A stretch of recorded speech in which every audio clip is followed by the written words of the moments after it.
Hello everyone, this is Nandini studying MPC first year design at Gatik Junior College. And Gatik is, to talk about the Gatik, it's all about how we experience our lessons and learn through that experience. And to talk about our activities, we go through these fun activities through which we develop our professionalism and also connect with the outside world.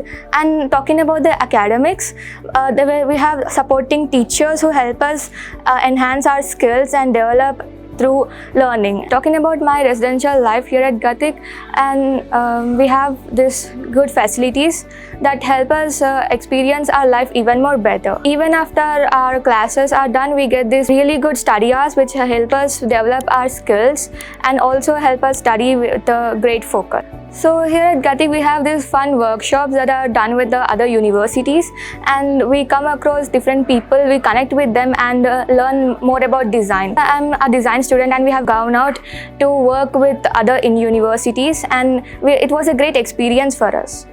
And also teachers helped us come across different creative styles, and even our teachers help us with our drawing skills. Our Rashmi ma'am help us very personally, and she interacts with us and she helps us and guides us very well.